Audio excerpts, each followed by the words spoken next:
Welcome back to the LEC Spring Split. We have a huge matchup in our next game as Splyce take on Schalke 04, and both are looking to solidify their positions as title contenders. To help illustrate the point, I want to bring up the standings on screen and take a look at just where these two teams are standing, because they both had a phenomenal start to the Spring Split. They both went 2-0 last week, and we're going to start by focusing in on Schalke 04 because they had a fantastic performance last weekend. They definitely did. I mean, you look at them, they've only lost to G2 so far, sitting right at the top of the table alongside Vitality and Misfits. And you have to think, if they keep winning and G2 makes one slip up, they're challenging for those number 1, number 2 spots. But what I think is so exciting about this is coming into the split, many looked at Schalke and Splyce to be like middle of the pack, trying to fight their way to the top. And, you know, you just identified that Schalke have a win over Vitality. Their only loss so far is G2, and Splyce have just looked better and better each week. So the competition seems stacked towards the top half of our bracket. Let's talk a little bit about Schalke, because they came into the split, they had to rebuild everything. They had to rebuild the team, the roster, the organization. The only member that stayed behind was Upset, the franchise player for the squad. And he is arguably, maybe is, the best AD carry in Europe right now. I mean, Upset has just been such a consistent player for this team as throughout its entire history. Took them through Challenger Series, got them promoted to the LCS, now in the LEC, took them to a summer finals against Fnatic. He is such a strong player, and it's so great to see the team develop around him. And the fear was coming into this split that with a brand new roster, he wouldn't be able to perform. But he silenced all of the doubters. He silenced every hater, and he's done nothing but impress. Working with Ignat and Memento, those two seem to have solidified Schalke as a strong early game team, translating into explosive team fights in the mid game. Yeah, that explosive playstyle is really what I want to highlight. You look at how much Memento and Ignat are actually duoing in the early game. They rotate together a lot of the time to get vision, and you get these team fights near the end of the game. Look at the positioning of Upset. Look at how Ignat facilitates him. It's just so good to see this team having a good early game into an incredible team fight presence. Okay, now of course there is a reason that we're going pretty in-depth here on Schalke, and we will do the same for Splyce in a moment or two. And the reason I want to say this is it fair to say if we step back and we look at Schalke as a whole, their play style is of decisiveness, proactiveness, explosiveness. If you were to give a stylistic brush over the team, Vedius. Yeah, I think that's a very accurate portrayal, and it's very much about strong early game into fantastic team fights, and that is really where Upset seems to shine. And you can't forget about the two players we haven't mentioned, the solo laners Abadag and Odo. Odo seems to be performing the best I've ever seen him for a long time in his lane, and Abadag is just solid. Every game he does what he needs to, so they have all the pieces to create this fantastic, explosive mid-game team fighting style. Talking to Odo backstage, there's a hunger or a drive there, a fire in his eyes that I haven't seen in a little bit. They've got a big task ahead of them because they're taking on Splyce. Now, Schalke are known for this explosive play style. That's never really been true for Splyce, maybe ever, right? This is a team that has been known to be steady, reliable, consistent. Last week, they did have a faster pace win. They did have a slightly more explosive one. But Vedius, let's talk about the diversity in what Splyce has shown us and maybe how it's going to contrast to Schalke. The thing about Splyce is, over the years, they kind of evolved in how they play, but in 2018, what they really solidified was late game scaling into strong team fighting. While they got a little bit better towards the second half of the split, it was still very much about those team fights and a controlled, calculated playstyle. They cared very much about playing smart League of Legends, and I feel like we're seeing a very similar approach this split, but the difference is their rate of growth is so much faster. And already in week 2, we saw them elevate their game times, we saw them being more active in the early game, and I just feel like that they're keeping that controlled, calm playstyle while just being a little bit more decisive and action-focused in the early game. Watching Splyce, it always feels like they're playing chess. Like everyone else might be playing checkers, they're going for these aggressive, like massive, explosive playstyles. Splyce always know exactly what their next move is, but then they know 3 more moves after that. I think what they've done by showing up that early game is change themselves from a stepping stone for the great teams into a team that can contend at the top of the table. I love this because you do have this control on one side and this explosiveness on the other. And we'll need to see who's going to get an advantage. So that's going to be in the clash of styles as far as the teams are concerned. But if we focus a little bit more into the bot lanes, we're also going to see 2 of the best bot lanes in Europe as Mr. Splyce takes on Mr. Schalke. And it's going to be interesting because, of course, Kobe and Upset, the 2 franchise players for the team, got the supporting staff next to them, but it's 2 of the bot lanes that are quite honestly in contest or in the discussion for best performing thus far. I've been really impressed with what I've seen from them, largely due to the introduction of their new supports. I think Ignar has really shored up the laning phase of Upset, and they've been kind of finding a lot more success, but Upset is evolving too. We saw a great interview earlier today from Ignar saying how he likes to roam a lot more around the map, whereas Upset is a lot more lane focused, so they're both evolving as players. I think that's contributing a lot to how they're getting better as a duo. Medic, I know you're a support main, all right? I know that you play the game significantly better than I do, so I'm going to put you on the spot. Touche. Which bot lane is going to come out superior today and why?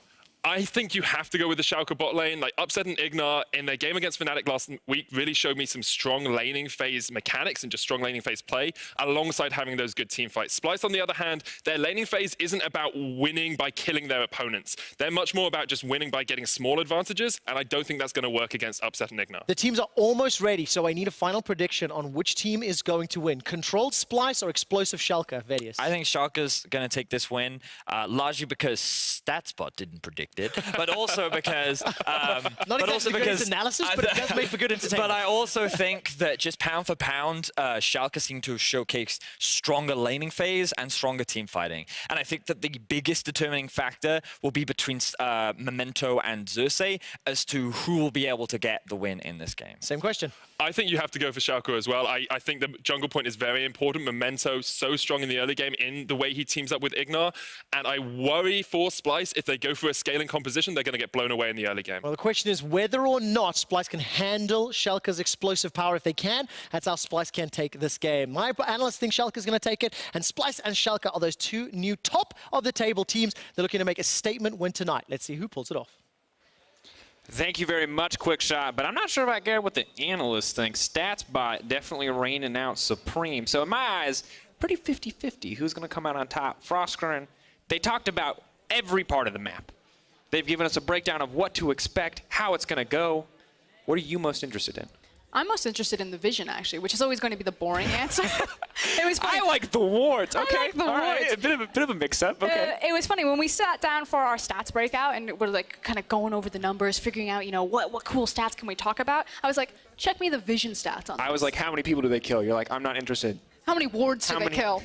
And the surprise factor is that these two teams have some of the highest vision stats, 1 and 2 in our entire league. They are a very smart macro team, both of them. And I know we give Splyce kind of that moniker of being the chess team, as Medic just put it. But Schalke are no slouches. And part of why their team fighting is so good is because of their vision control. So I cannot wait. Hopefully this game goes longer than the first one to see some of the Baron setups and defenses from both these squads.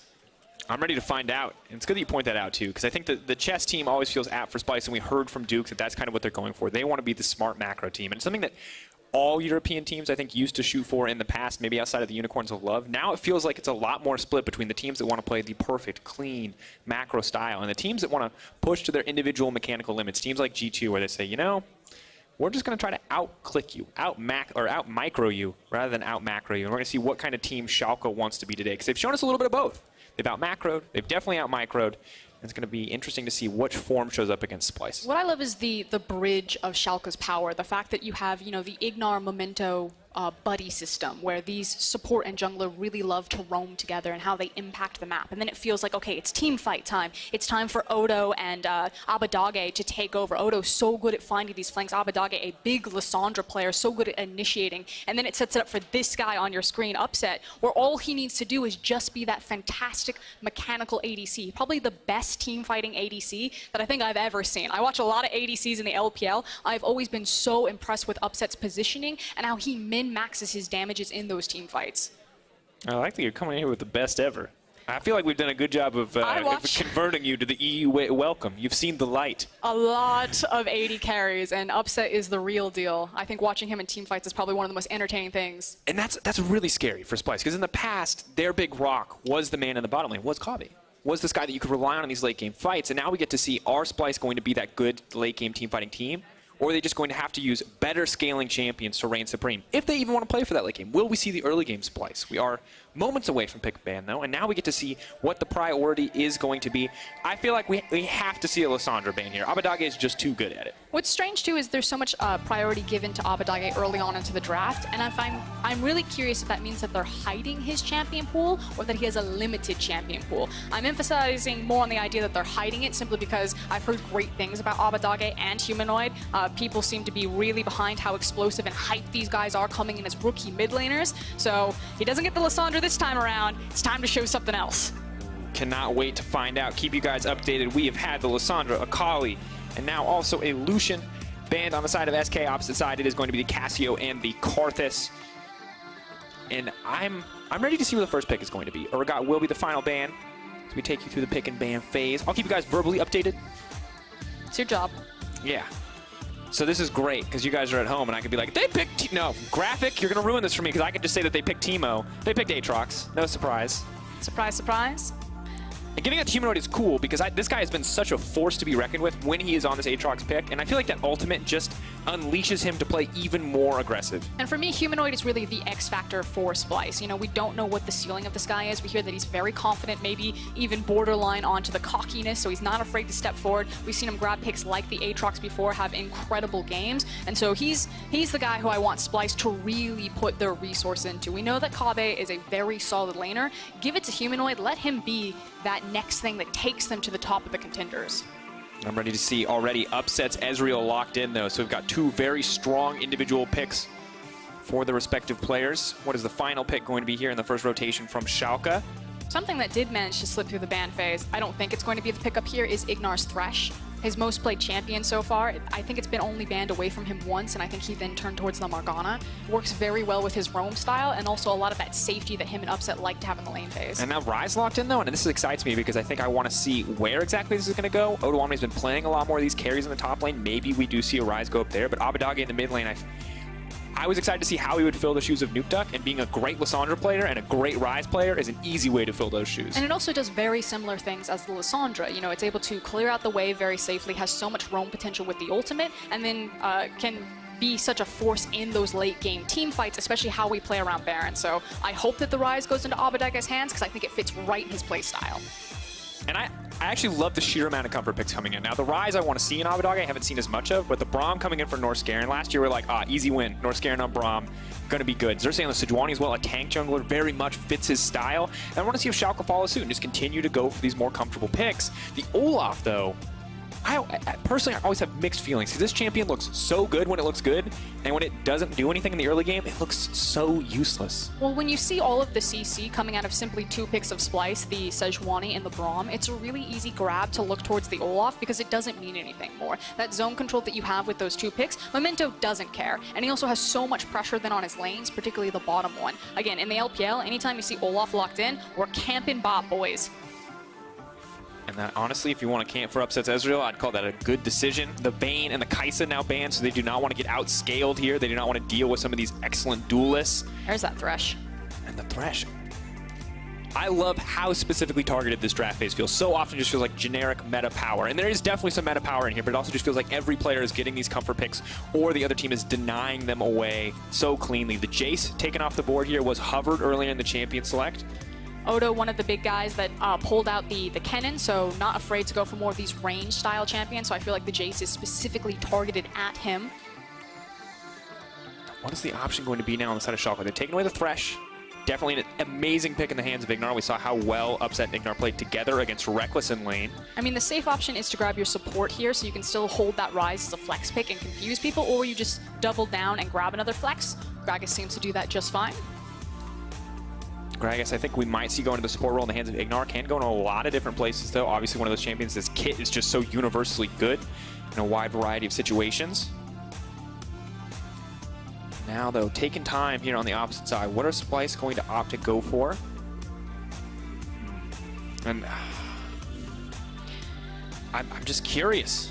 That would be... Is that an Ornn top? It would be an Ornn top. I almost got excited too. I was like, Ornn support! And I was like, well, I don't think Braum is a flex pick yet. G2 was on stage, we might think so.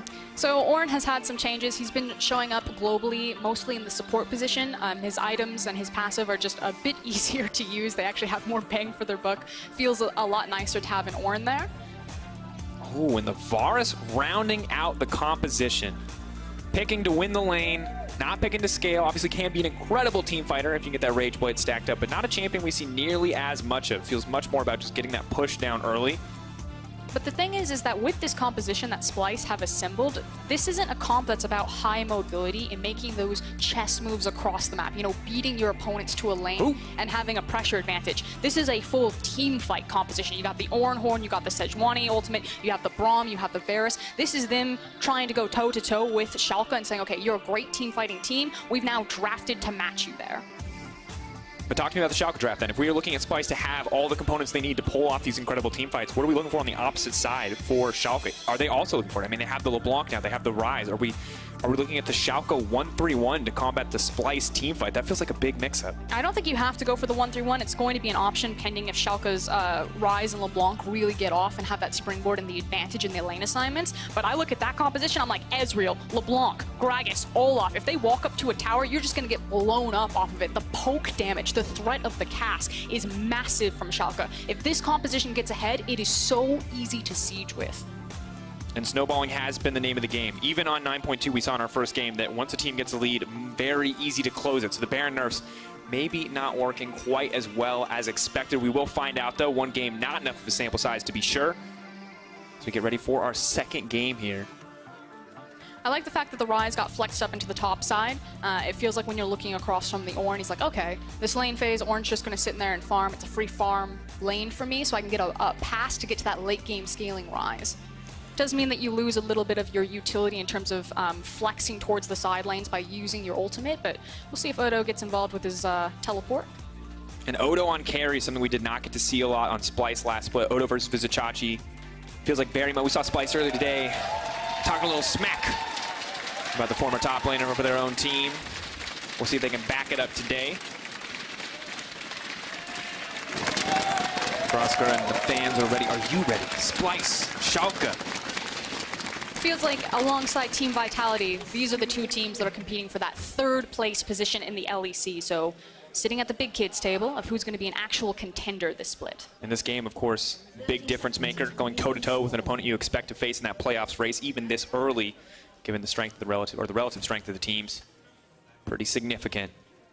Owning the head-to-head, putting them down below. And Splyce, I think, a much less changes to the roster overall, it feels like, whereas the Schalke lineup has been rebuilt and has looked strong right off the bat. But important to look across the board at some of these rune choices.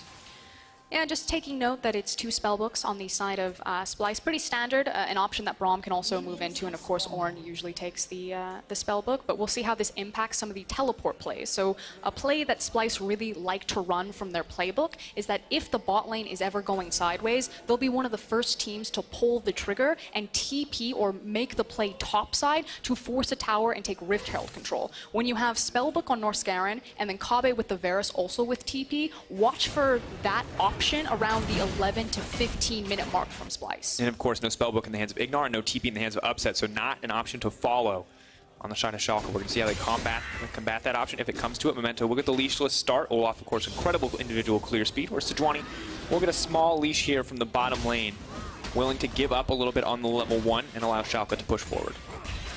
It's always going to be a question of where these junglers are going to attack first. I like the fact that Memento started top side of the map, does give him the option to path bottom, clear out his jungle, and then get an early gank there. And I just love Memento with Ignar. Anytime these guys pair up, I think there's such a devastating combo. Whether they're roaming and securing vision or Memento is ganking his lane, that's what I want to see for Schalke, and that's what Schalke fans should want to see. Those two in the early game working together. And we heard from Ignar kind of talking about why he likes this LEC environment, where he's allowed to speak his mind, where he's allowed to be, I think, a little bit more proactive, more vocal about what he wants to do. And we see that show through on stage in a lot of these aggressive plays.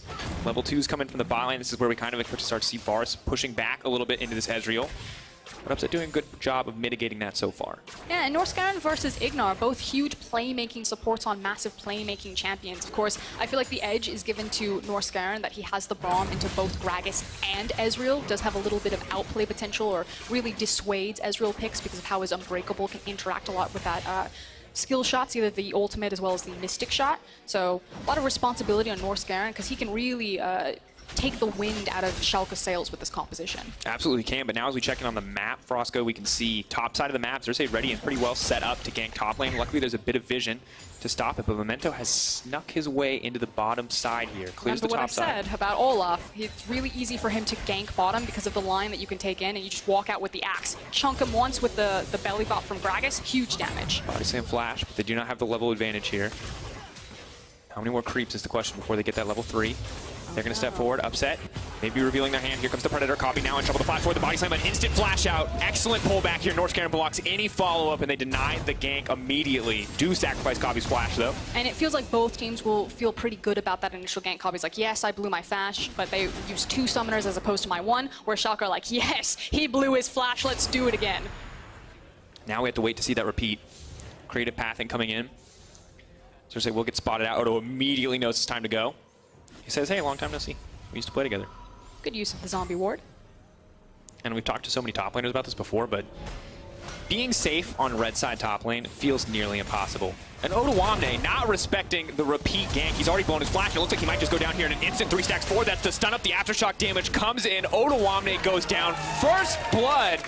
He was too keen to give his old teammate a hug. That's what that looked like to me. Yeah, that's a feels bad moment. Maybe a little bit of mind games, I guess. He knew that he was there, but he saw the back, figured, he's gone by now. He's not still in that bush. Overgreeds, immediately punished. And I love the fact that Chachi just flashed. He's like, you burned your flash? Time to die. And Vizichachi is not a man who was ever scared, regardless of the matchup that he's picked into here. And we take one more look at it. So, does dodge the initial knock-up damage, the knock-up, the displacement from Ornn, but the fact that Xerxes was still around, bad luck. That's what I'll call it. Well, it's a bad decision, but bad luck. decision. You can call it bad luck. That's fine. It was unlucky. There is a world where Xerxes didn't opt to stay top, and in that world, Odoamne is not 0-1-0. Luckily, he still has a bit of a CS lead, does not able to get the Catalyst or the tier, though, on the first back, which is pretty big. Yeah, that's the big thing, and it's the fact that he had to use his TP on that back timer to make sure he didn't just lose everything in that lane as the wave was also pushing in, which makes that back much harder. So the tier, a little bit slower, delays the rise. We'll see if he can get over this hiccup, but it never feels good. Memento now moving. We'll get spotted on Vision, trying to cover for Odo. You have a pause coming out. We'll keep you guys updated on what exactly is happening. But an interesting early game for sure. Already seeing Xerxes with a successful gank. Definitely not what Schalke wanted to deal with. Getting top lane snowballing for Vizichachi. Every time Vizichachi is in control, I feel like this guy is just such a monster in teamfights. I mean, anytime that Ornn gets ahead, it just feels that much better because, again, Ornn doesn't really need anything to be an effective champion with all of the utility on his kit. It is nice to see Splyce paying attention to that top side. I feel like Odo's really been ignored. Everyone's talking about, Abadage this, Memento that, Ignar and upset, it's all amazing, which that's the nice thing about this Schalke roster. But Odo has been so good in so many of these team fights. And so when he is ahead, it makes Schalke that much more impressive.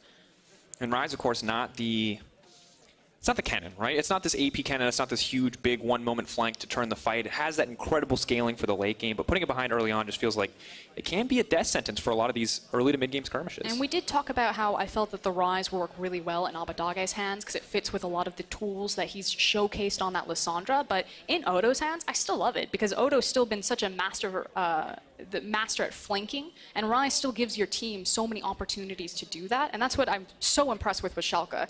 Like, watching them, I would love to listen to their comms because they look so clean and that they're all on the same page, and you wouldn't expect that with how new this roster is. No, you would not. As an update on the pause, we are now back into game. It was just an issue with stage lighting. Someone with a little bit too much light in their eyes. We adjusted it for Schalke, and we are now back in. That's why Odo did stay. He was blinded? He was blinded. You just didn't see him. Just didn't see him. That's my theory. That is not the information that came through. But as we look at this game, one thing that you told me to look out for was that if the Schalke composition gets ahead, they just run through this game. What happens if the Splyce composition gets ahead, Frostgarden? What happens then? They can run through, but they do it in very different ways, and it's forcing team fights as opposed to just being able to walk up to the towers. Because most of their champions are short range, save for the Varus, it's still difficult to siege unless you win a team fight on top of it. Good news is, it's something like an Infernal Drake, so if Splyce do feel confident once their team's ready to group up, they can be quite devastating around it. Oh, Memento's here, but it might be too little too late. There's the Ornn Horn, blows it out, and now Odoamne's caught in no man's land. He might need to back off here, but Memento here as well throws down the challenging smite and looks for a little bit more damage. Well-timed counter gank to stop Odoamne from dying there. And good heads up from Memento to realize, okay, my top laner, he's in a bit of a hard situation, had to burn the teleport early on, didn't get the back that he wanted, so I just need to hover around the lane, make sure he's got some safe vision so he can push up, get that CS, not be denied because he's also missing his flash. So I do like the shift from Schalke to say, bot line's probably fine, let's make sure that Odo's okay. Bot line's definitely fine, doing even and starting to pull ahead a little bit in CS. Sheen, obviously, much more ideal buy for this early wave pressure than a Vampiric Scepter. We'll see what first items look like as we come through, but feels like Xerxes Vizicachi maybe overplayed their hand a little bit there. Giving up the flash from Xerxes could be huge as level 6s are going to start coming in shortly. 7 minutes. Last game, I believe it was 7:15. Frostgarden that we saw the level 6s on patch 9.2. We'll see if these guys are able to match pace. And I was curious how this would affect teams that are really reliant on their junglers. Again, if you're a team that's built around your jungler, like, let's say SK, who really rely on self-made, your jungler not getting as much experience can slow down the team. Teams that are really reliant on their mid laners, let's say someone like Caps, will probably be just fine because the laners are still just in the power point that they were. And now, as we check, level 6s still haven't come in for Xerxes, but Memento has picked up his. Xerxes, it's been interesting. Splyce hasn't always relied on him. There's been a few games where he's been the defining moment on the team.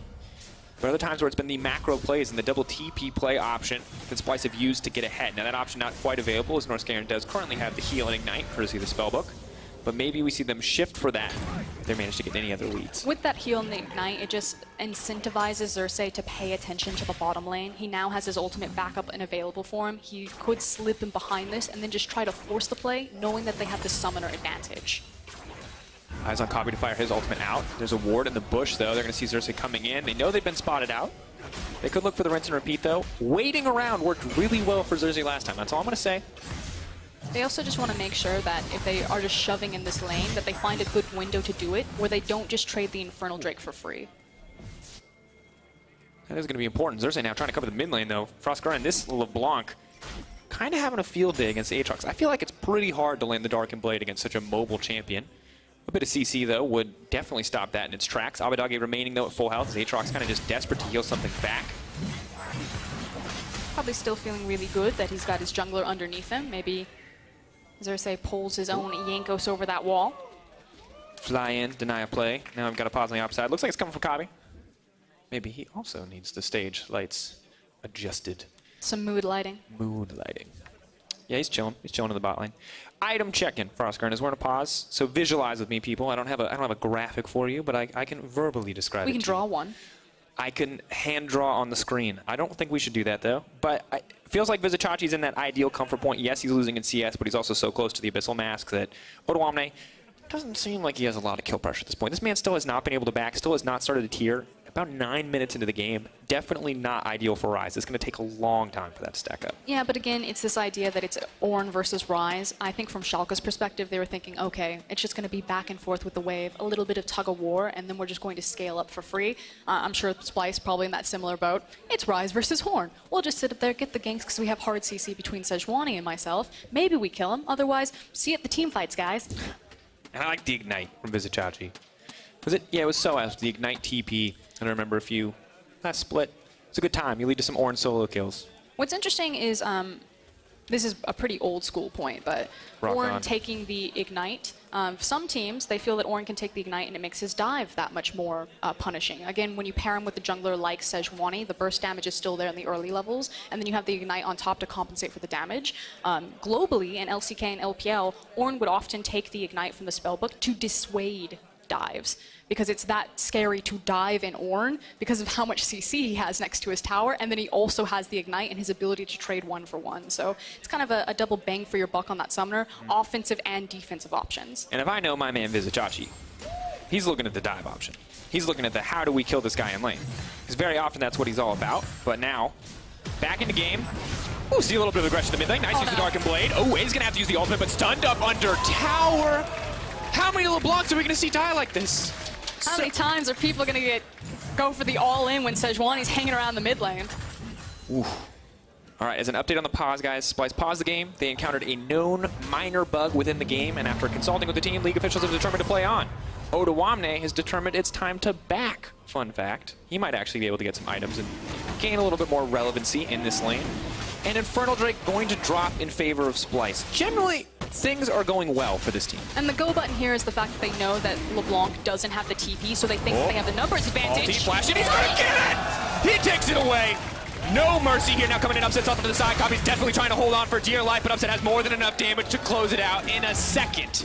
All it took, they turn it around, they take the dragon, and right like that, the entire lead from Splyce is deleted. That is checkmate for the chess team there. They thought that they had the advantage, and Schalke just kicked the board over.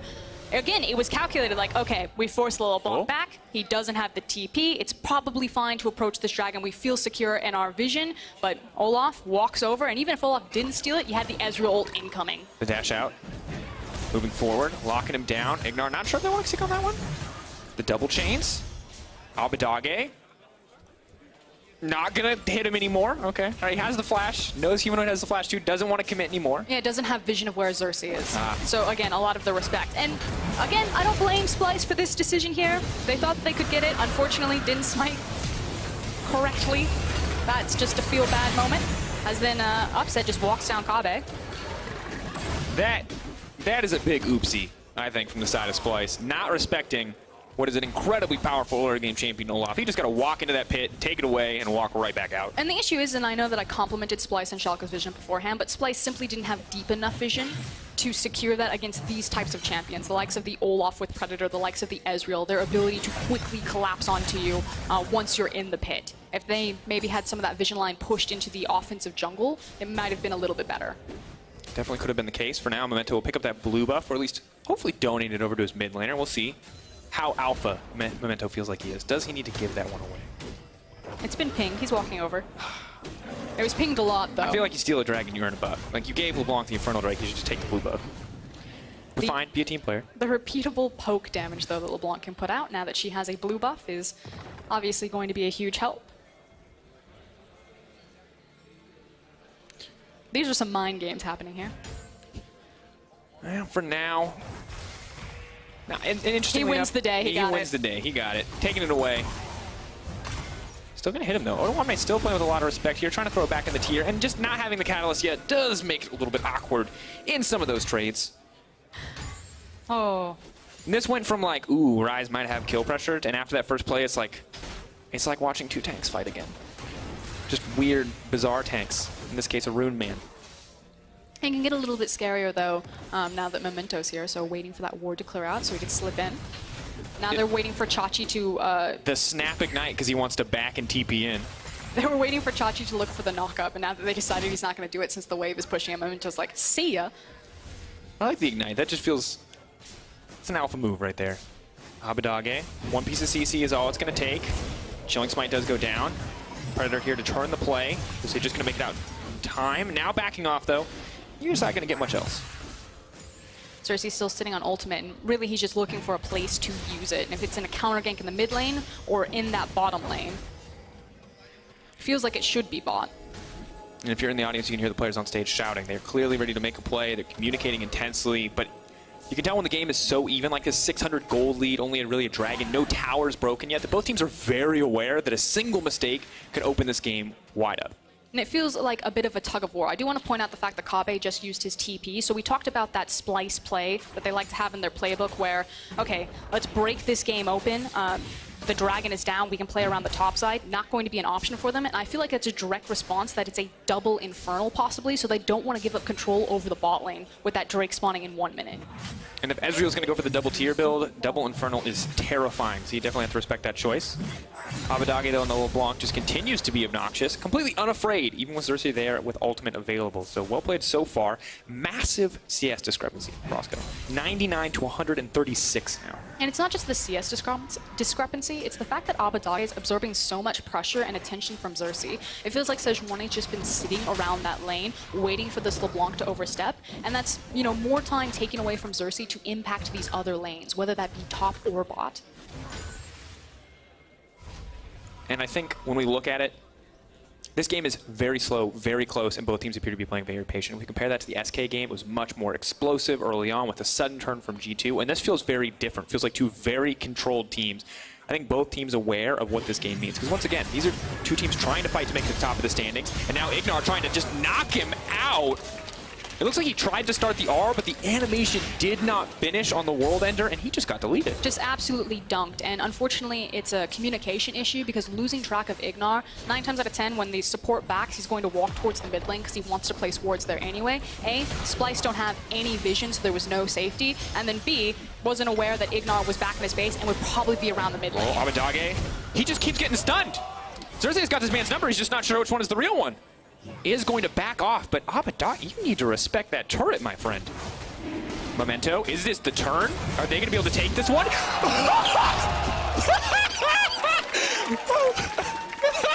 That's a yes. Payback! 1 for 1. I mean, you gotta respect it. Norscan's out here on that Braum. Xerxes looks like he's gonna die, and he is.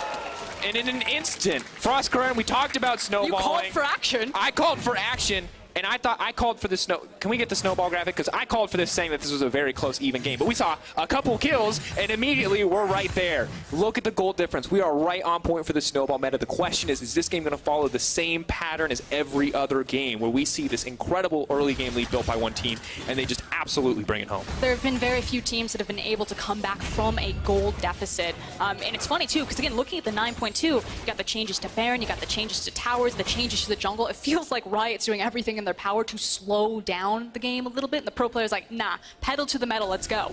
We don't care about you, balance team. And now, give me the slow-mo. Yes! Oh, he took smite! I'm blind! I'm blind, audience. I missed it. I know you at home are like, Dracos, it's not that impressive. He had the smite, but ooh!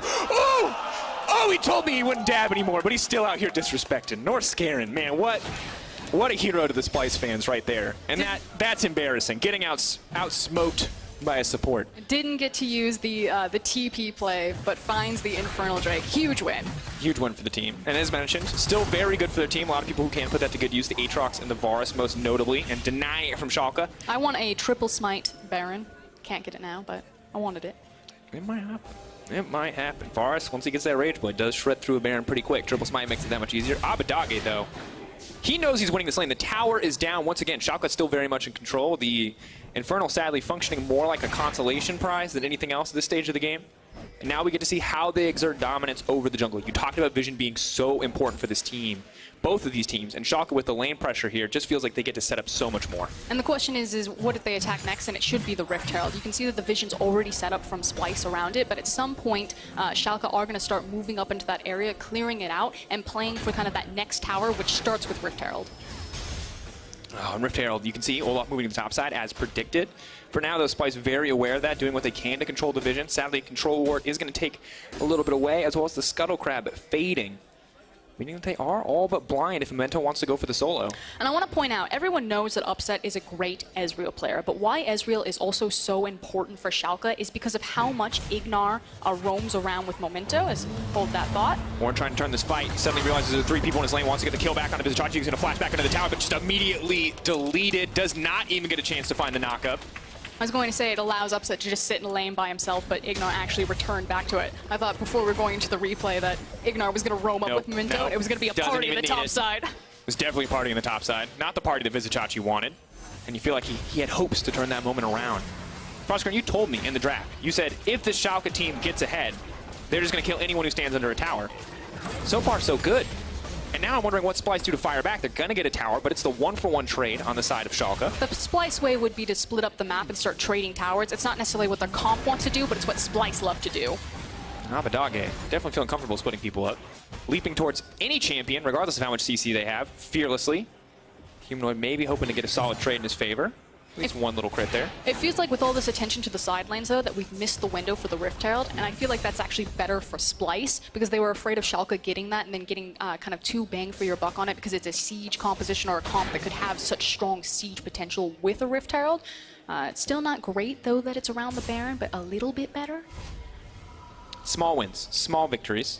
And interesting, too, as we check in on the build, you see 2 people with Sprees going through the 500 gold for LeBlanc, the 450 gold for Olaf, and I like the Black Cleaver build coming from Memento. He knows he wants to threaten the backline, not seeing that redemption, not seeing the more supportive Olaf build, relying on those base damages. He's very ready to go deep on this character. And he's also against a Varus, so it makes sense that he wants to have those aggressive itemization choices, because Memento's job could just be, I rock into the backline and just delete this Varus.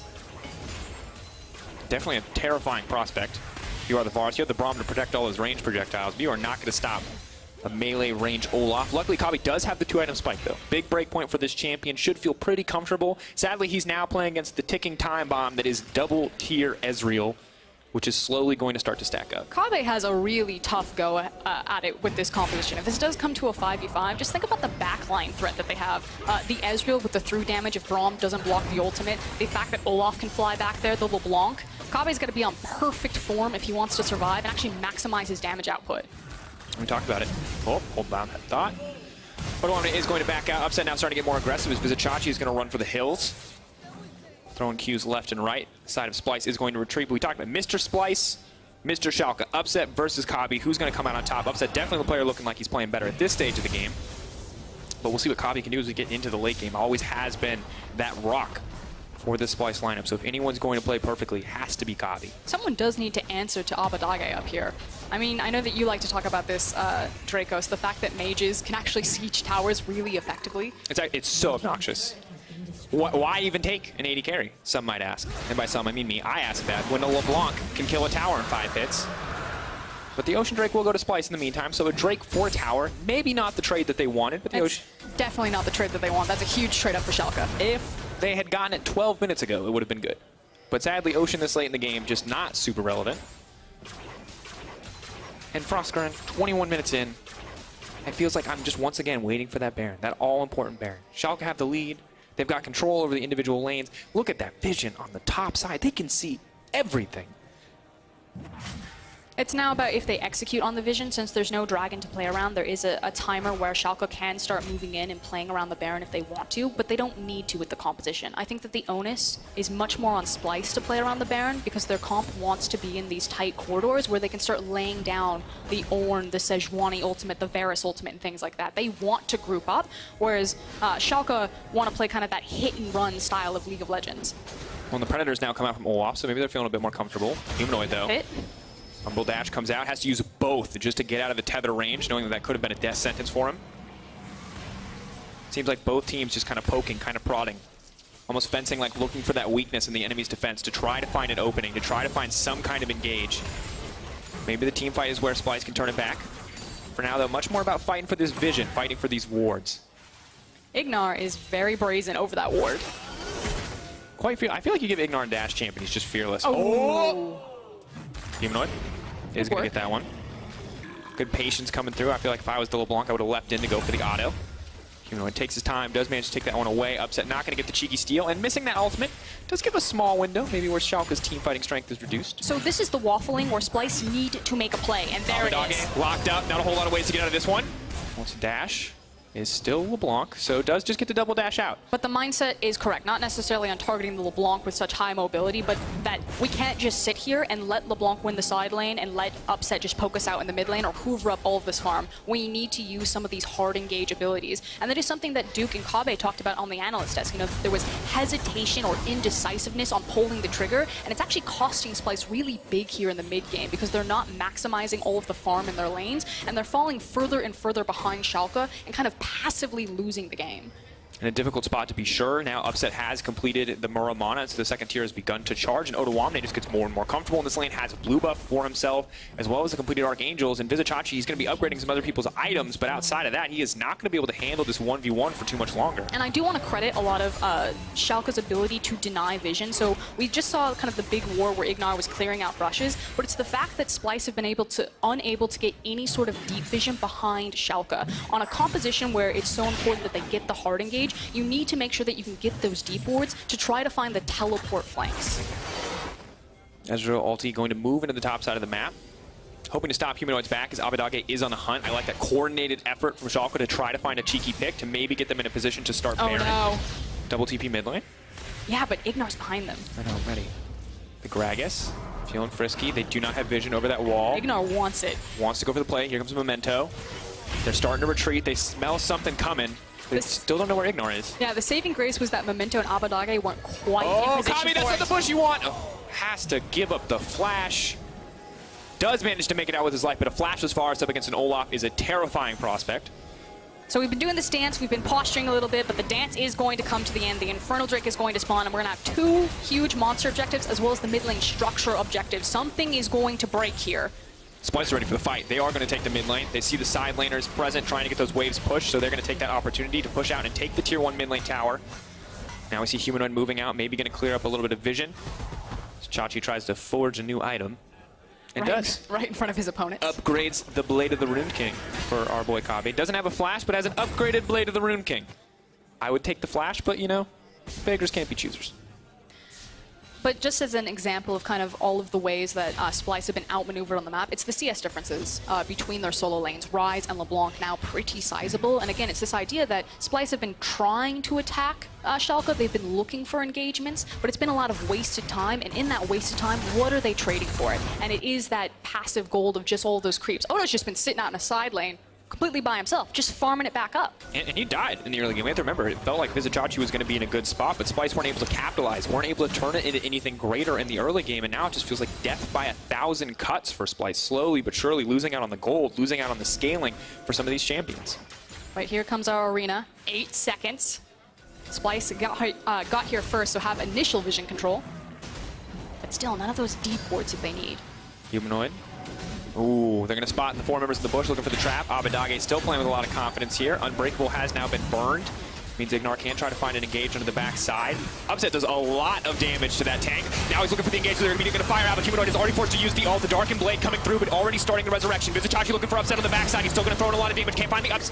Ooh, can't find the knock-up in the end. Odo Omni now coming in to clean up house. They're taking down the Olaf, but they can't get anything else because Abadage is out for blood. The flash forward from Ignar. Humanoid desperate to get something back, but it is not going to work out in the end. Kabe and Xerxes caught in the base of Schalke. No hope to survive. The Ezreal gets the double. They might just give him the triple. All too easy as Schalke destroy the fight. And it's just a single team fight, and now Schalke can take whatever they want. If they want the Infernal, if they want the Baron, if they want to follow the creeps, it'll probably be the Baron. Maybe even make it 2. As you can see, they all separate. But that's the thing. Schalke are so good at team fighting. Splyce, they tried to draft for the team fight. They say, okay, we've got the tools, we've got the arsenal. This team wants to fight us. Let's make sure we're just as strong as them. And they just weren't.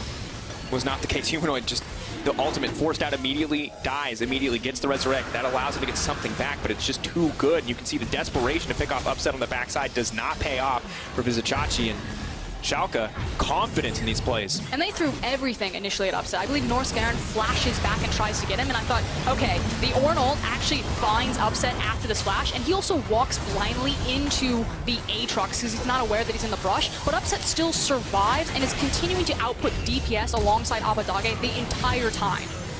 Excellent turn from Odo to help him out.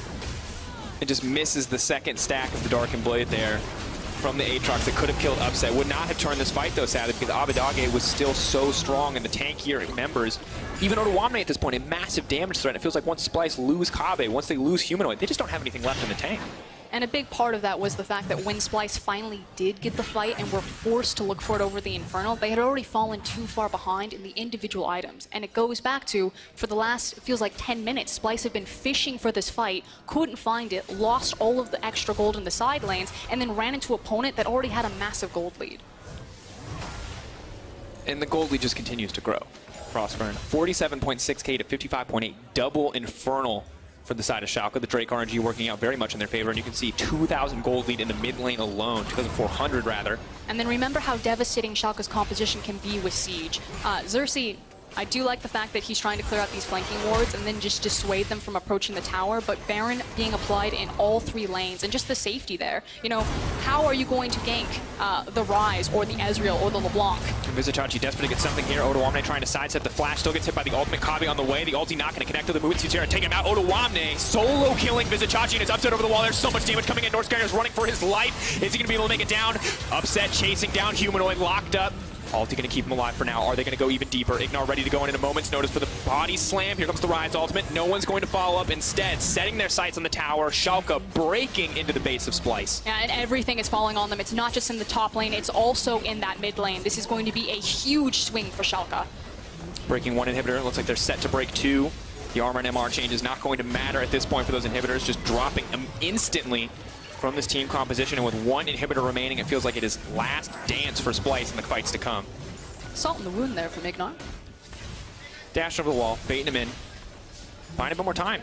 And Schalke aren't even backing off. They're just going to continue the pressure here. 2 seconds till Vizicachi comes up. He has the cleanse. No ulti available quite yet. Will be up soon.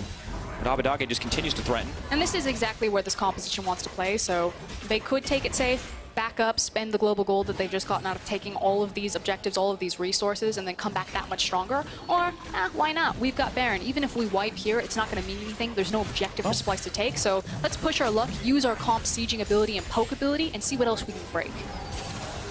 This continues to look good for the Schalke lineup. So not able to break the W stack there as Abadage just leaps in, continues to deal so much damage here. And Abadage continuing to impress. We wanted to see if he could play more than just the Lissandra. Now showing his hand on this assassin style pick, and it's a good look. 4, 1, and 3. I was wondering, how does he have so much health? You can see his health bar right now. Why is that health bar so big? That's because he's level 17 to the level 15 of Aatrox. Incredible individual lead. And Schalke smiles on their faces, I think, unsurprisingly, because they know that they are moments away from winning this game. And that puts pressure on Splyce. You know, they've got one last final stand probably left in them. Maybe they get the miracle team fight, wipe them, but even from there, you're still fighting from a massive back foot. They'd have to win probably the next 5 team fights in a row before this game even evens out. And checking in on some of these cooldowns here, Upset, the cleanse. Up and available, the flash is not there, so he's going to be a hard target to find. But if Abadage oversteps, he has been playing incredibly aggressive, has no way to cleanse out here. So maybe that is an opportunity if Aatrox can land the key engage, or you see it from Xerxes. But it really does feel like Splyce are grasping at straws. Very small opportunities left for this team. Yeah, and again, I just kind of expect Schalke to continue to force feed this into Splyce because their poke and burst damage from LeBlanc and the Ezreal is just too strong.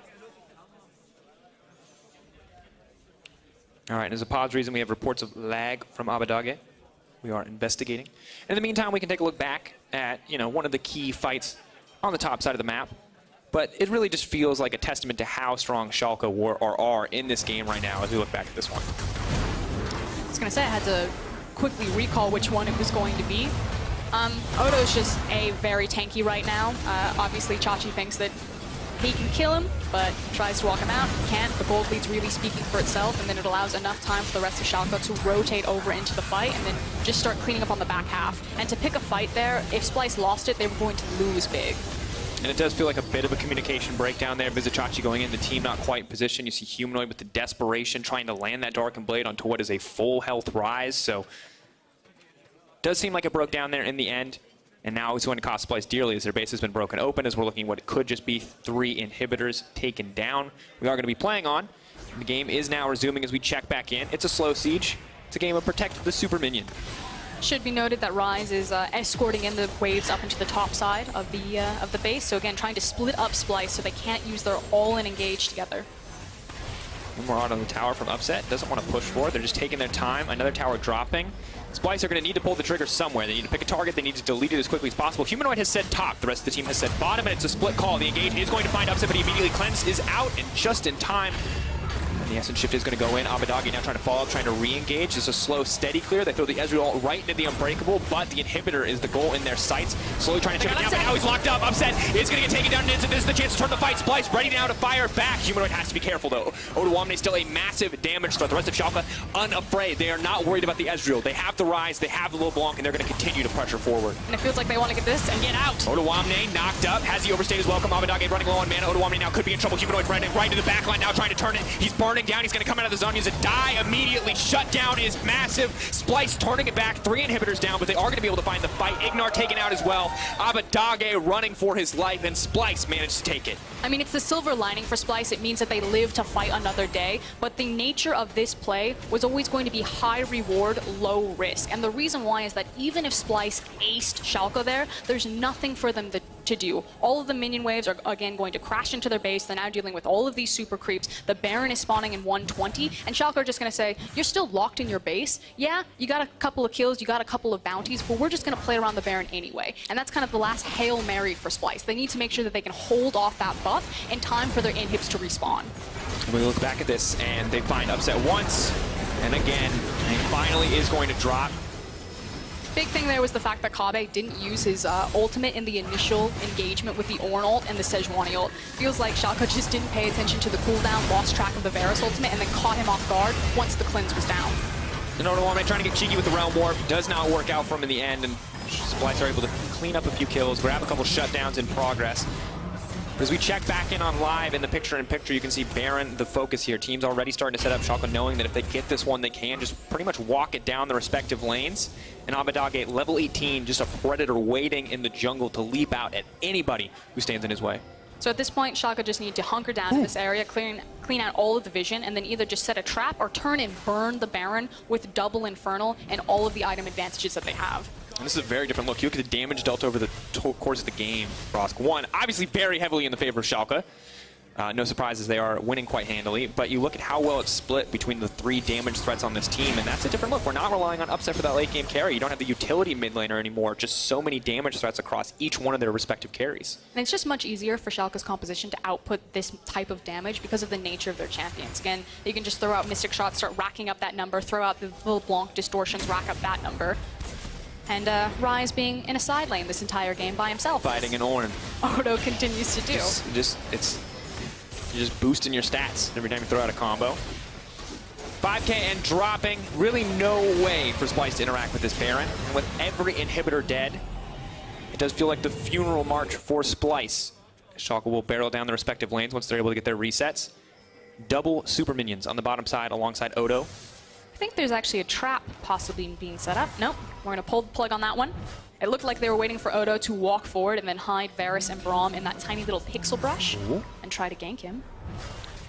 Vizichachi, you can tell he's fishing for something. They're hoping to find a pick here, but it's a dangerous game. Overcommitting to a play right now does mean that your base will be pretty much instantly obliterated as we see a very terrifying Ezreal and LeBlanc. The Death Cap coming out for the LeBlanc as well as the Archangel's Staff coming in for the Ezreal. Inhibitors now respawning on the top of the middle. That will buy them at least one wave where they don't have the double super minions, but you can see how quickly they're dying as Abadage and Upset do their due diligence to break these down. Splyce holding on to one at least to deny the double spawn of super minions. Someone's got to go, Splyce. They're calling the shot on Odo. They are going to find the knockup. Where's the follow-up going to be? Ignar with a quick disengage. It's a slow, controlled finish for Schalke as they walk into the base. Splyce, once again, they've already burned a lot of engaged tools. Ignar's burned the cast in exchange. Humanoid trying to find something, but Abadage now pushing forward and leaping right back out. The Sejuani ult missed, and that might be all she wrote. Now moving in for Schalke as they push for a little bit more. Humanoid trying to land something, trying to get something. Eyes on Kabi in that ultimate. Where can he find it? The flash is up for Upset. They're going to be nigh impossible to lock down this Ezreal and LeBlanc. Schalke slowly picking away. Odoamne is going to get caught out, but there, the follow-up is now denied. They're trying to return. Upset free firing to the backline. Abadage leaping into everybody, and this could be the fight that Schalke need. But Splyce already getting a lot of damage down from Kabi, but an instant turn as Odoamne just shreds to the back line. Memento still alive. A clean final fight for Schalke in the end, and they are going to take down Splyce and move up to 4-1 in the standings. And it frankly looked like a cat and mouse game. Schalke completely in control, just tore Splyce apart. And Splyce, that indecision continues to rock them. It felt like they needed to pull the trigger a bit earlier on their big 5v5 wombo combo abilities on that composition, but we're just never able to lock down Schalke. And just a well-played game across the board. Schalke moving up once again, proving that they are a contender for top of the table. And such a young lineup to be doing so quickly in the split. And I love the fact that Abadage did it on the LeBlanc, a huge pressure point for this game, and proving that, you know, I don't play Lissandra simply because that's all I can play. I play Lissandra because she's in the meta. I'm just doing my due diligence for the team. And Abadage pulling ahead in the race of rookie mid laners. We wanted to see Abadage versus Humanoid, how that was going to play out. Abadage wins the day quite handily. And now you're wondering, is he just going to pull ahead of the pack? Is this man a clear standout for rookie of the split already? Self-made, maybe the only other person going toe-to-toe with him in terms of contesting. As Schalke continue to rise and Abadage continues to prove himself, he's definitely my front runner right now and who I'm most interested at. It felt like it was a race, you know, is it Humanoid, is it Nemesis, or is it Abadage? Who is the true next generation of EU mid lane talent? And it feels like Schalke made the right call. Absolutely did. And the strategy coming across so well for them. Hello, Memento. Getting some high fives as well. Hey, everybody. Not from Ignar, though. Oh, denied. Okay. You guys can't see that on camera, but it was a little harsh. All right. And honestly, this team looks so good. And I have to say it again. Remember, this team is rebuilt around Upset, that so many of these pieces have never come together on a lineup before. Ignar just comes back from Korea, and he's already syncing so well with Upset, and the fact that they have developed so incredibly quickly is a huge testament to Schalke as an organization. And it's the fact that they have that triad. You know, you look at someone like G2, and they're just so scary because of how powerful the individual pieces are, and it feels like you get this great mixture of Schalke on a roster that no one was really looking at. You have incredible macro and communication, their vision game is on point, you have great team fighting, and you also have a high mechanical ceiling on so many of their players. And it just feels like this well-oiled machine that Schalke don't really have a lot of weaknesses. They're like a jack of all trades. Definitely the case. You see D-Lim and Dylan Falco on stage with Abadage. Hopefully giving him a pat on the back after an incredible LeBlanc performance. Looks really good from this guy. We heard from him in the first few weeks. He seemed soft-spoken, more reserved, you know, feeling comfortable, feeling confident. And now he just, on stage, he looks like an absolute monster, though. He looks so incredibly crisp. Yeah, moving over from Fnatic to Schalke, you know, in his shot caller interview, Dylan Falco was quite soft-spoken. You know, he said, I don't put a lot of that emphasis into the PR. So when you think about like the big coaches in the LEC, his name doesn't often come up. But really speaking for itself with how he's able to curate and craft the Schalke roster, he felt like he had a lot of responsibility in picking these pieces and putting it together. And he's done a wonderful job based on the results. Absolutely fantastic. Well, outside of the coaching staff, we do want to hear who your player of the game is. At LoL Esports on Twitter is the place. Your Kia player of the game. You can choose between Ignar, Abadage, and Upset. Ooh, that's a tough call. That is a tough call. I feel like the game was actually won because of so much solo lane EXP that went to Odo and Abadage, but Upset played so well in those team fights when they threw everything in the kitchen sink to get into the back line. Definitely the case. Well, to get more insight on Schalke's win, let's hear from Lore and their jungler.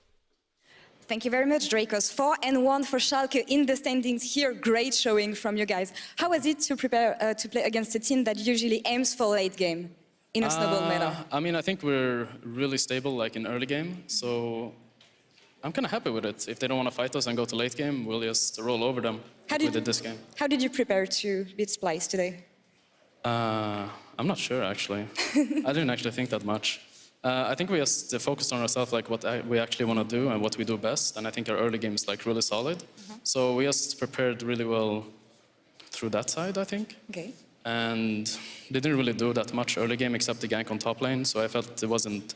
And then they also fought on Dragon, which was really greedy. So we just punished them.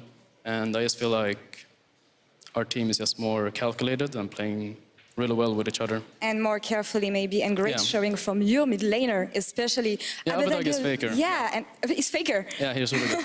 Well, I was going to say he looks to be one of the most promising mid laners so far, and one of the most promising rookies in the LEC. What do you think about him, except the fact that he's Faker, obviously? I mean, I think in the beginning, you know, as any rookie, he had a lot to learn. But I really like how his mentality. He's really easy to work with. He works really hard, and it's just really fun to work with him. So I definitely see so much potential in him. As experienced player, how are you guys helping him? I mean, we're just mostly trying to help him where he should be on the map, like when he's playing mid lane, and just playing for vision and just teaching him the kind of things that you don't learn like from national leagues or like other. When you get to LCS, I think it's like a different level. So but he learned really fast. So I think he's just improved a lot. And we'll see way more from him. Now a bit more about you. You used to be a strong voice last year. Now I know we have Ignar in the team who's also helping a lot. What is your role within the team right now? I mostly just focus on the early game. I try to help with communication and just make sure everyone is on the same page. And then I just have a really great team, you know? Like I have really great carries, so I just sit back in my chair and I just watch them carry. Just relax. I just do what I can and I just try to help on every single aspect of the game. Well, thank you very much for joining me, and I look forward to see more from you guys. Yeah. Now we're going to send it back to the analyst desk with Trevor. Take it away. Thank you very much, Law. Some fantastic questions, and I'm really happy to hear Memento with some fantastic answers as well. Some bold statements there, I might add. Let's dive straight into the game. This was one of the most exciting matches on the docket today. Vedius, take me through the draft and what both Splyce and Schalke were aiming to do with the respective team compositions. So I think that they had very clear goals for either side. Schalke going very much towards kind of what we expect, strong early game, strong kind of jungle support duo that can roam around the map, along with a very powerful mid game where they can look for explosive team fights. Whereas for Splyce, they've gone a little bit more towards the scaling side. It's very strong with terms of team fightings. Their 2-item spike is very good as well, but the longer the game goes on, the more success they'll find. And the key thing to note is that by going for things like the Aatrox and then getting counterpicked by the LeBlanc, picking the Ornn and then going up against a Ryze, they had 2 losing matchups, which made it very difficult for them to actually turn a kind of snowball win. They needed to wait for the mid game, wait for the late game, so they just needed to keep Schalke at arm's length for as long as humanly possible.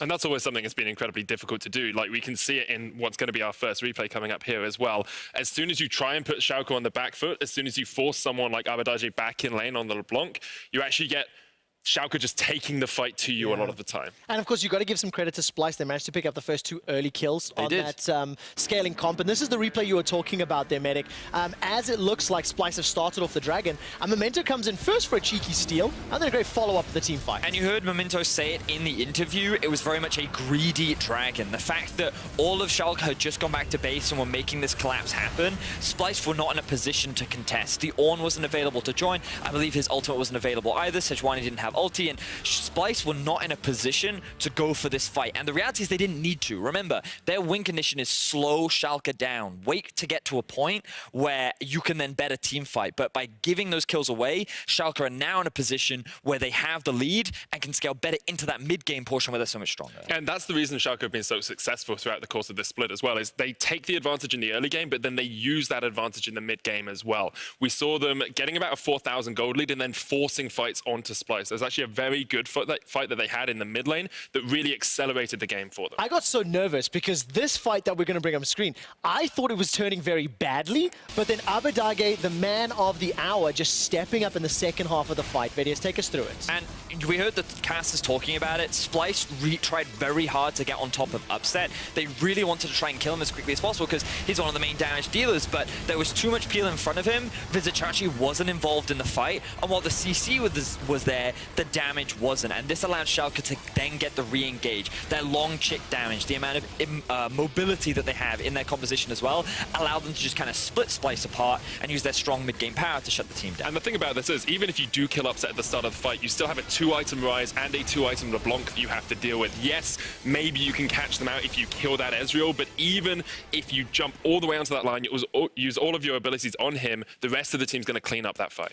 And this is really what nailed the, put the final nail in the coffin, rather. Nailed the coffin shut. That's what you're trying to say, exactly that. For Splyce, because the moment they lost this fight, it's now really easy for Schalke to snowball. They just converted into a Baron. They can then pressure all 3 waves because they have a really strong 1-3-1. And when we did see a couple of small mistakes from Upset, which made the game a little bit harder to close out, ultimately, once they had that mid-game lead, Schalke had a very good game. I mean, I don't want to take anything away from Schalke, but considering a few of those early kills and then some of the small missteps right at the end, pushing the final inhibitor down, it's not cause for concern. No. But it is just a few little things you want to brush up, especially if you look at Upset's reaction after the win. He was shaking his head a little bit, but look, Schalke clearly stepping up. They managed to pick up the win. They go to 4-1. And I can also announce that the key up player of the game was Abbedagge. He got 50% of the votes.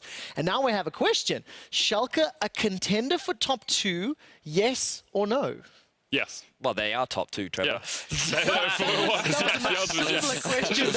But look, I mean, a little bit more seriously, though, they just look very good. Memento pretty confident in his interview at the end, but the decision-making, the laning phase, Ignar can do whatever he wants, it feels like, and he seems to find success. I am excited at how much success he is finding roaming to support Schalke and pushing Schalke into the leads. I think the big defining game for me for Schalke now is their Misfits matchup. If they can play against Misfits who play predominantly through the bottom lane and still have the strength they have coming into the mid game, coming into the late game, that's when they'll really define themselves as a top 2 contender for me. Yeah, I think Schalke look very good, and I like that our top end is very competitive. I don't even think that this kind of counts Splyce out. Yeah, I just think that the way in which the comps played, like a single mistake, well, 2, the Dragon and then into the team fight is ultimately what lost the game for Splyce. But I think that they, in a best of 3 or best of 5, this could have been very competitive. So I still think we have a strong top end. I still think that there's a lot of the split left to go, but right now, Schalke is definitely in my top 3. It's very exciting to see, and I'm very hopeful for the later stage of the split once teams start to work out these little mistakes in their play. All right, let's turn our attention to the next game. Fnatic are 0-4 and in the last place here in the LEC. What is happening with our back-to-back 2018 champions, Fnatic? We will talk a little bit more as they face off against Rogue right after this.